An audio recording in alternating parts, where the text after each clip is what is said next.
Hey y'all, Edward the Lego Texan here with another speed build for you. Today we're building a set from the brick company called Pantasy, and it is set 85005, the Retro 90s PC. Over 1,600 pieces, fairly large set. I picked this up on a Black Friday sale on TikTok Shop. So I got this actually for about 50 bucks. So it's a good price per piece count. I don't know about the quality of the build. I've only seen other reviewers. I have not had a chance to build this myself, but this is a brick built 90s PC. This actually takes me back to my childhood. I am a child of the 90s, so this is bringing back all sorts of nostalgia and memories for me. We get a monitor, a CPU, a keyboard, mouse, even a mouse pad, and even the internal mechanisms inside the CPU. You can see here on the side here, there's all sorts of components on the inside. Look at the back of the box. We've even got other things. There's like Minesweeper, I believe, is on the screen right there. You get all sorts of details, internal details, all over this thing. I think there's only a handful of stickers in this. Most of it's either printed. So I'm looking forward to this. This looks like a lot of fun to put together. And it's gonna bring back some nostalgia as I build this. So let's get to it.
Hey y'all, welcome back to my review of the Retro 90s PC from Pantasy Brick Company.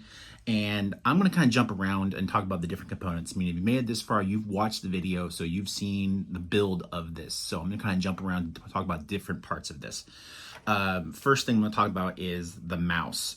This is probably one of the more underwhelming parts of the build. It is very simplistic. I mean, it's got the shape, pretty cool shape, and it has a, cords. You even got the component attachments that printed that you could plug into the back of the machine, which is really cool. That's a nice little attention to detail in this set. Next up is the keyboard. Actually, a lot of fun built in this one. It's so satisfying laying down all of these printed tiles. The entire thing is printed tiles, with the exception of the space bar and these 4 white 1x1 squares. And everything else is printed, no stickers on the keyboard. It's even got little bricks here on the bottom side here, so that it sits at an angle when you're sitting on a flat tabletop.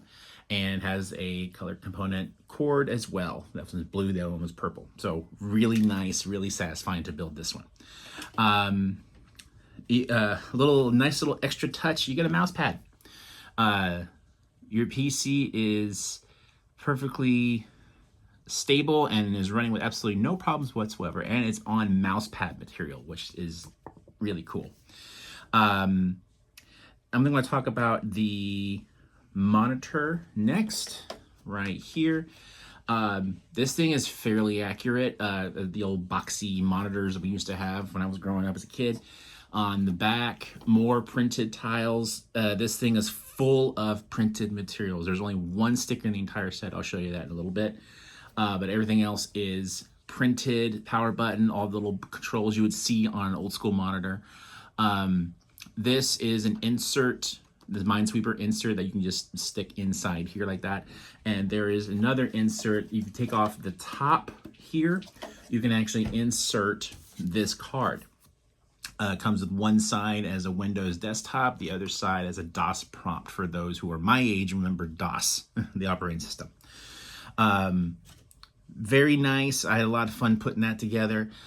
Brings me to the CPU right here. It's even got a cord hanging out the back. I'm going to unplug that just for demonstration purposes. So it's set up just like the old connections, that some computers still have, I'm pretty sure, although most of us have moved on to HD and everything like that. But the back of the unit, it has the ventilation right here, has the connections, even has printed 1x1 circular tiles for screws. Very cool. The front of the machine, power button, indicator lights, even got a CD drive and a floppy disk drive. For those who are my age, remember that as well. The floppy actually does eject. There's a button right here, or a control that you push, and you're able to remove the floppy disk right here. This, by the way, is the only sticker in the set. Everything else is printed except for this. This actually goes across multiple parts. So I believe it's called a stamp. Stickers across multiple parts. But, it's got the shape, got the design, and I don't mind that sticker being there because it does what it's supposed to do. The top of the CPU easily removes. It's only held down by a couple of jumpers. Here's the top of it, easily taken off. And you're able to examine the interior guts of this thing. If I can hold it up here. Circuit boards, microchips. This part right here has a fan on the other side here that actually spins. Take this part out and you get more of the guts of it at the bottom. You can also access the CD drive, the CD-ROM drive here. This completely removable module. You can actually push that little lever, it opens the disk tray, and you can remove a CD or a DVD. It's actually got a printed label right on there. It's very hard to see, it's trans-clear, but it's on there. All of these, little details that went into this set, I was very impressed with. It took me a while to build. It was 9 build stages, 1,600 parts. And it, there were some parts that were challenging. Some parts were, I had to struggle to get together. That was probably just personal, builders, problems, not necessarily anything with instructions or the construction of the set. But I had a lot of fun building this set. It was a great experience. I managed to pick this up on the TikTok shop for Black Friday. It was on deep discount. It's the only reason why I picked it up. And I'm very glad that I did, because this set is wonderful. I realize it's not my typical building block brand content, but I'm not going to gatekeep it anyway. So I am open to trying other companies, and I feature other companies on this channel before. This is not the first time, but this is the first time for this company, Pantasy Bricks. They have a large selection of different building blocks, including some IPs that they have license for. Check out their website. Just Google them, Pantasy, and you'll find their full catalog of builds. And I'm gonna go ahead and wrap up this review here. Thank you for watching this far, and if you like this kind of content, please like this video and please subscribe to my channel for more. Also consider following me on my other socials, Instagram and Blue Sky. And as of the recording of this video, TikTok is still active. I don't know, it will be by the time this premieres or afterwards, but it is also linked, and all three of those are linked in the description below. Thank you for watching, and keep on building, guys. Bye.